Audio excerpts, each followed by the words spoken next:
अस्सलाम वालेकुम, तो वेलकम है आप लोगों का ये इमरात चैनल में। बात आज करने जा रहे हैं इराकी एयरफोर्स के फ्यूचर के हवाले से। तो इस बारे में अरब मीडिया की कुछ रिपोर्ट्स मंजर आम पर आई हैं और इन्हीं को आगे फैलाया जा रहा है वेस्टर्न मीडिया के थ्रू भी। इसमें पाकिस्तानी JF-17 के बारे में बात की जा रही है, फ्रेंच राफेल एयरक्राफ्ट के बारे में बात की जा रही है और इराकी एयरफोर्स के फ्यूचर के बारे में बात की जा रही है और बहुत सी दूसरी मिसकंसेप्शंस भी हैं जो दूर होंगी। तो इस पर बात करते हैं, लेकिन वीडियो में आगे बढ़ने से पहले आप चैनल को सब्सक्राइब कर लें, हमारी वीडियोज़ को शेयर कीजिएगा। इराकी एयरफोर्स अपने डिफेंस बजट को 27 टू 28 बिलियन डॉलर्स तक लेकर जा रही है और ऑलमोस्ट उनका इससे थोड़ा सा कम होगा, ये इतना ही है उनका डिफेंस बजट। और आने वाले वक्त में वो जस्ट अपनी एयरफोर्स को मॉडर्नाइज करने के लिए 5.2 बिलियन डॉलर्स खर्च करने जा रहे हैं। क्योंकि मौजूदा हालात को देखा जाए तो इराकी एयरफोर्स की हालत बहुत ही ज़्यादा ख़राब है, जिसे हम कहते हैं ना पतली सूरत हाल है उनकी काफ़ी ज़्यादा। इराकी एयरफोर्स के पास F-16 मौजूद हैं ब्लॉक 50 स्टैंडर्ड के, मतलब ऐसा नहीं है कैपेबिलिटी नहीं है, बट वो F-16 एक सिटिंग डक हैं क्योंकि उनके पास ना तो मिसाइल्स हैं ना उनके पास दूसरी कोई कैपेबिलिटी है, जिसकी मैं आगे जाके बात करता हूँ।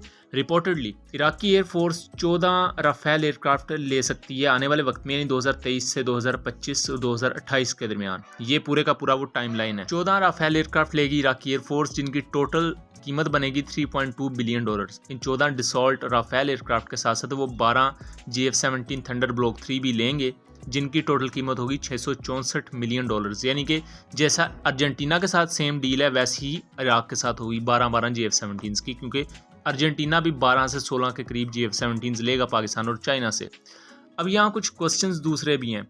इवन दो अब इराक टिल्ट कर रहा है फ्रांस और चाइना जैसी कंट्रीज़ की तरफ और पाकिस्तान जैसी कंट्रीज़ की तरफ, और हमें देखने को मिल रहा है कि वो US से नहीं अमेरिका से दूर जा रहे हैं। अच्छी चीज़ ये है कि बहुत बड़ा ब्रेक थ्रू है JF-17 थंडर की डील को लेकर, क्योंकि इससे पहले इंडियन साइड ये प्रोपेगेंडा कर रही थी कि इराक राफेल एयरक्राफ्ट लेगा और JF-17 डील कैंसिल हो जाएगी। तो तब भी मैंने, अगर आपको याद हो तो पुरानी वीडियोज़ में ये बताया था कि ये दोनों डील्स पैरेलल चल रही हैं। इराकी एयरफोर्स बुनियादी तौर पर हाई लो कम्बिनेशन को यूज़ करेगी, सेम एज जैसे बाकी एयरफोर्सेज भी दुनिया की करती हैं।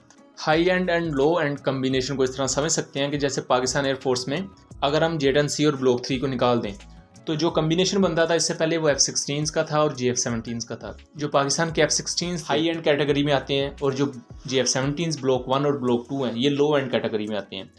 जो लो एंड फाइटर जेट्स होते हैं उनका मतलब ये नहीं होता कि ये कोई इन्फीरियर या निकम्मे जहाज़ होते हैं। लो एंड एयरक्राफ्ट का ये मतलब होता है कि ये स्पेशल मिशन से लेकर किसी भी किस्म का मिशन है, इवन वो नॉर्मल इंटेंसिटी का मिशन भी है उसमें भी यूज़ किए जाएंगे। मतलब वर्क हॉर्स, जो मेन वर्क हॉर्स होता है वो आपका लो एंड फाइटर एयरक्राफ्ट होता है, और जो हाई एंड फाइटर एयरक्राफ्ट होता है ये एक तो कम तादाद में होते हैं, दूसरा इनके मेंटेनेंस का खर्चा और ओवरऑल कॉस्ट निस्बतन ज़्यादा होती है, सो इन्हें स्पेशल ऑपरेशंस के लिए रखा जाता है। सेम एज इराकी एयरफोर्स भी ये काम करेगी कि वो राफेल को लेगी हाई एंड एयरक्राफ्ट के तौर पर और JF-17 को लेगी लो एंड एयरक्राफ्ट के तौर पर, और अपनी पूरी एयरफोर्स का एक नए सिरे से मॉडर्नाइज करेगी।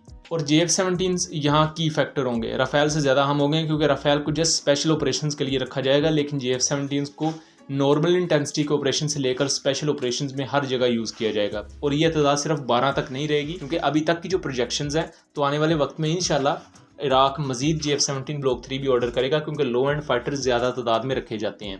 और उसके अलावा नाइजीरिया भी मजीद एक्सपोर्ट ऑर्डर करेगा।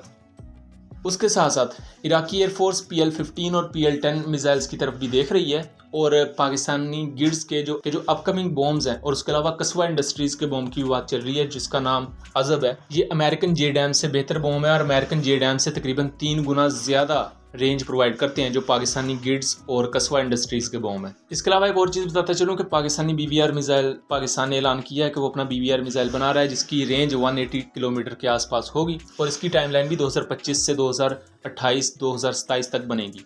सो देखा जाए अगर उस वक्त तक पाकिस्तानी BBR मिसाइल बन जाता है इंशाल्लाह, तो इराकी एयरफोर्स में हमें वो भी नज़र आएगा। मैं उस पर अभी तक वीडियो नहीं बना सका कुछ रीजंस की वजह से, कुछ पर्सनल रीजंस की वजह से, बट इंशाल्लाह मैं उस पर एक क्रिटिकल एनालिसिस के तौर पर वीडियो कंप्लीट ज़रूर बना दूंगा। तो एक तो सबसे बड़ी मिसकंसेप्शन कि या तो राफेल या JF-17 में कोई मुकाबला था, तो ऐसा नहीं है। इराकी एयरफोर्स दोनों एयरक्राफ्ट लेगी, लेकिन यहाँ सबसे बड़ी एक नाकामी ये भी है कि इराकी एयरफोर्स अगर ये 2 जहाज़ चाहती है तो अपनी उन्हें टैक्टिक्स और अपना ओवरऑल जो स्ट्रक्चर है ना एयरफोर्स का, वो बिल्कुल उन्हें थोरोली चेंज करने की ज़रूरत है, क्योंकि इराकी एयरफोर्स में इंटरनल करप्शन काफ़ी ज़्यादा है।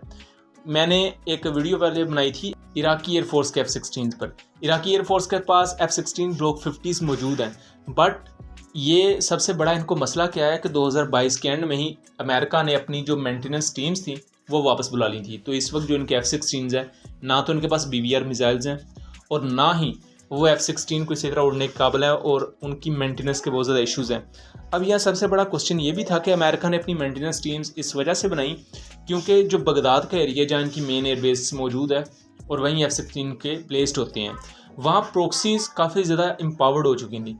तो अमेरिका को ये खतरा था कल को अगर बगदाद फॉल कर जाता है इन प्रॉक्सीज के अंडर तो हमारे इन सिटीजन्स का नुकसान होगा, क्योंकि वो मेंटेनेंस टीम्स तो अमेरिका की थी, सो उन्होंने वापस बुला ली और बहुत सी इंटरनल पॉलिटिक्स भी थी। दूसरा, इराकी एयरफोर्स का अपना ये हाल था कि इराकी एयरफोर्स के पायलट्स अपने जो पायलट के अपने लॉग्स होते हैं उनमें अगर एक सॉर्टी उड़ाते थे तो लिफ्ट 4-5 सॉर्टीज देते थे, यानी कि हुकूमत को ये बताते थे कि हम बहुत ज़्यादा फ्लाई कर रहे हैं एयरक्राफ्ट को। सो यहाँ एक चीज़ देखें कि अगर उनका $28 बिलियन का बजट है और उनका ये हाल है उनकी पूरी एयरफोर्स का, इवन दो हमारे पाकिस्तानी बजट से तकरीबन 2.5 गुना ज़्यादा बजट इराकी एयरफोर्स का, 1.5 गुना आई थिंक ज़्यादा बजट उनका है। पाकिस्तान का सिर्फ $10 बिलियन होता है।